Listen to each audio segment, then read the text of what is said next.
قال الإمام ابن عطاء الله السكندري في كتابه الحكم: إذا علمت أن الشيطان لا يغفل عنك فلا تغفل أنت عمن ناصيتك بيده. Hikmah yang ke-244, jika kamu menyadari bahwasanya syaitan tidak pernah lalai daripada mengganggu kamu, maka hendaklah kamu jangan lalai yang segala urusan kamu berada pada genggamannya, yakni berada pada genggaman Allah Subhanahu wa ta'ala. Ja'alahu laka aduwan liyahushaka bihi ilaih wa harraka alaika an-nafsa liyudima iqbalaka alaih. Allah menjadikan untuk kamu syaitan sebagai musuh untuk kamu tidak suka kepadanya dan lebih suka kepada Allah, dan menggerakkan untuk kamu hawa nafsu kamu untuk agar supaya kamu sentiasa datang kepada Allah Ta'ala. Allah Subhanahu wa ta'ala menciptakan syaitan sebagai fitnah. Fitnah boleh menjadi dugaan yang membawa kebaikan dan dugaan yang membawa kejahatan. Bergantung seseorang berhadapan dengan fitnah, kerana dengan menyikapinya seseorang akan mengambil faedah atau menanggung musibah bila salah memilih atau menyikapi terhadap fitnah. Allah Subhanahu wa ta'ala menjadikan syaitan sebagai fitnah untuk mengganggu, untuk menipu, untuk menyesatkan manusia. Tapi pada masa yang sama, seseorang itu bila menyadari kesilapannya kerana mengikut syaitan, akhirnya ia akan kembali kepada Allah dan insaf, serta dia diberikan ampun dan maaf oleh Allah disebabkan oleh kerana menyesal kerana perbuatan syaitan, sehingga dia mendapatkan ampun kerana syaitan juga. Dengan demikian, seseorang berhadapan dengan syaitan sebagai musuh pada masa yang sama, seseorang hendaklah menentukan sikapnya di dalam berhadapan dengan musuhnya Allah Subhanahu wa ta'ala untuk terselamat daripada gangguannya, hanya berlindung kepada Allah Subhanahu wa ta'ala. Katanya Dhunnun al-Masri pernah berkata, jika syaitan itu boleh melihat dan mengganggu kamu sementara kamu tidak dapat melihatnya, hendaklah kamu berlindung kepada Allah yang boleh melihat syaitan pada sudut pandang yang syaitan tidak boleh melihatnya. Yani seperti mana kita tidak mampu untuk berhadapan dengan syaitan kerana tidak dapat melihat, syaitan pun tidak dapat atau tidak mampu berhadapan dengan perlindungan Allah kepada manusia daripada sudut pandang yang syaitan tak boleh lihat juga. Artinya berhadapan dengan syaitan, tempat yang paling baik adalah Allah Subhanahu wa ta'ala. Wa imma yanzaghannaka minasyaitani nazghun fasta'id billah. Bila kamu diganggu, dibikin marah dan emosi oleh syaitan, maka berlindunglah kamu kepada Allah Ta'ala. Apa yang dijadikan oleh Allah Subhanahu wa ta'ala pada syaitan sebagai musuh, ia tidak memiliki kekuatan untuk memaksa manusia berbuat maksiat, tetapi hanya boleh mengganggu sahaja. Dan dikatakan kalau syaitan ini menunggu titik kelemahan yang ada pada manusia. Yakni manusia ini dibuat kajian oleh syaitan untuk memastikan daripada sudut pandang mana syaitan akan boleh mengganggu kepada manusia. Tidak semua orang punya kelemahan yang sama.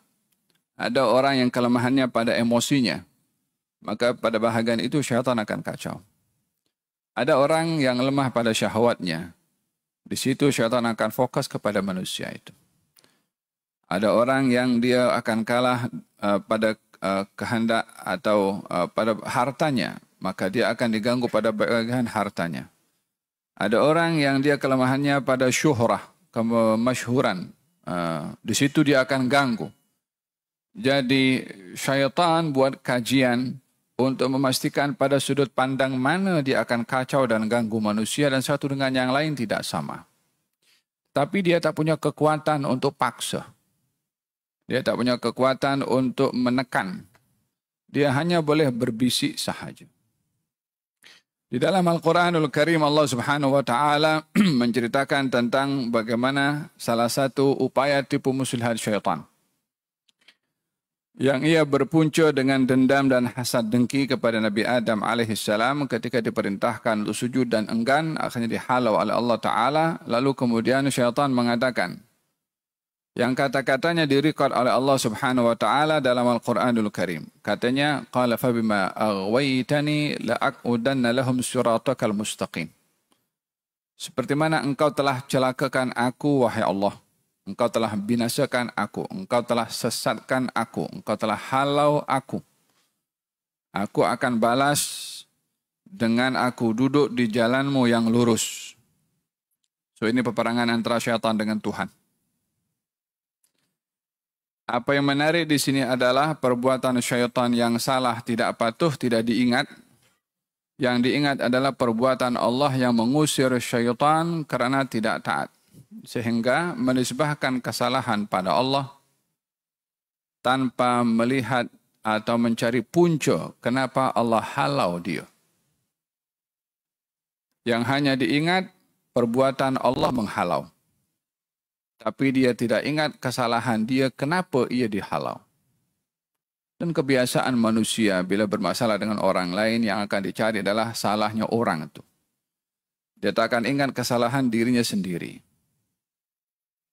Katanya, bahwa dia tak sembarangan dia berkata begitu itu bukan kepada manusia biasa atau kepada makhluk sejenisnya. Dia berkata kepada Tuhan, dia berkata kepada Allah.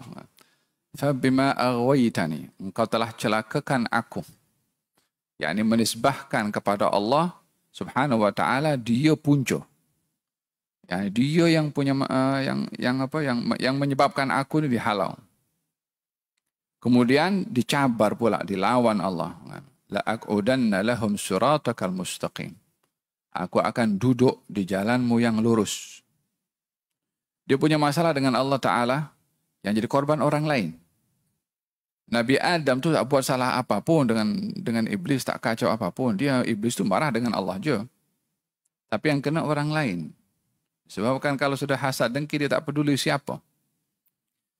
Katanya melihat ini Adam punca. Tadi salahkan Tuhan, sekarang pun Adam. Aku akan duduk, bukan cuma Adam, zuriyahnya pun juga. La aqudanna lahum, aku akan duduk di jalanmu yang lurus untuk mengacau Adam dan anak keturunan Adam.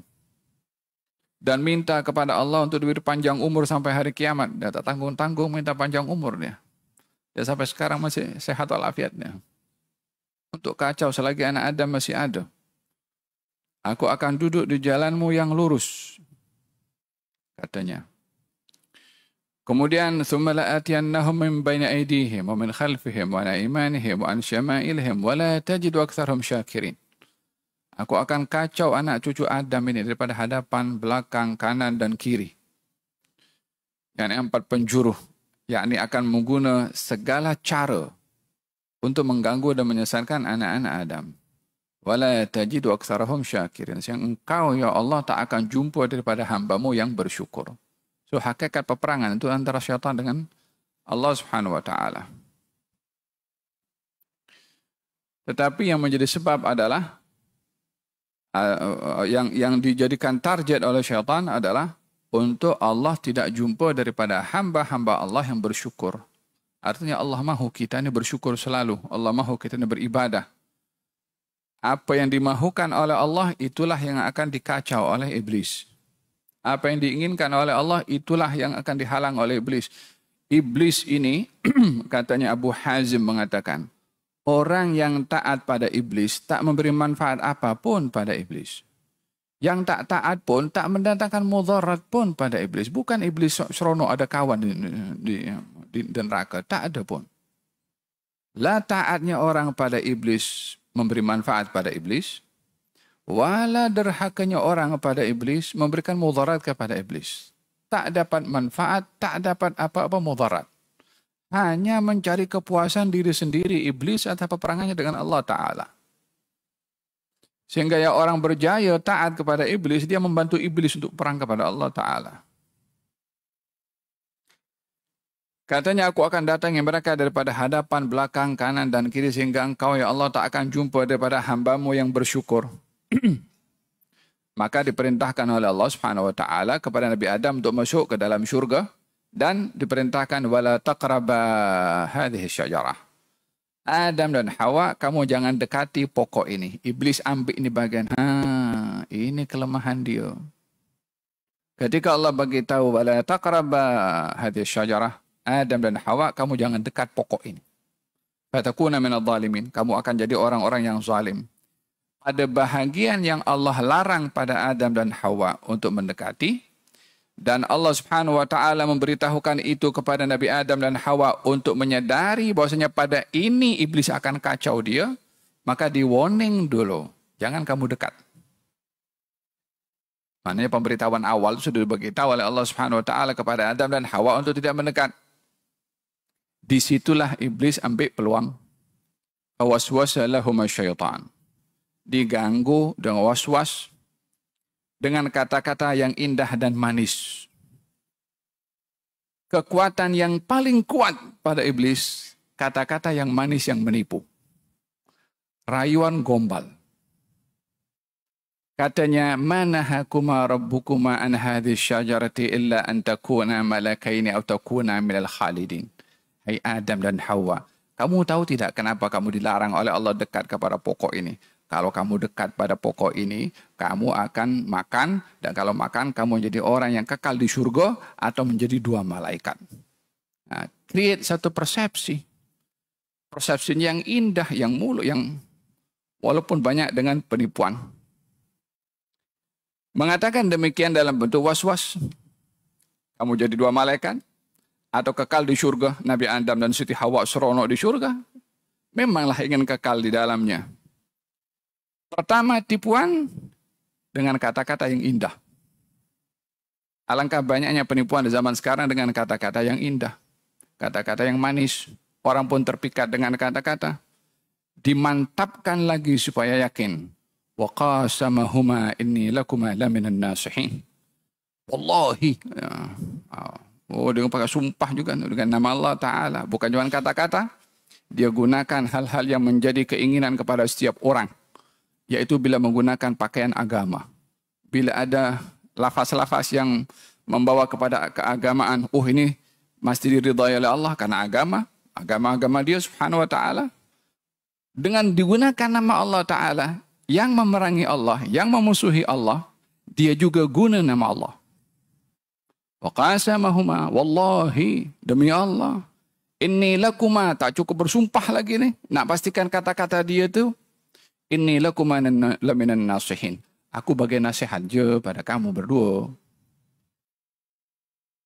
Guna kalimat kata-kata indah yang menipu. Guna kalimat Allah Subhanahu Wa Ta'ala dengan sumpah. Dan juga melabelkan dirinya sebagai orang menghendaki kebaikan kepada mereka berdua. Barulah mereka karena tipu muslihat itu. Fadallahuma bighurur. Ditipu keduanya dengan penipuan. Ketika mendekati dan makan. Maka berlakulah apa yang menjadi sebab kepada keluarnya Nabi Adam dan Siti Hawa daripada syurga untuk menjalankan tugas Allah Subhanahu Wa Ta'ala. Jadi kalau kamu tahu syaitan itu musuh kamu yang tak pernah lalai daripada kamu, maka kamu jangan lalai daripada zat yang maha berkuasa yang selalu menggenggam kamu dan boleh melindungi kamu daripada syaitan. Semoga Allah lindungi kita daripada syaitan. Amin. Allahumma amin.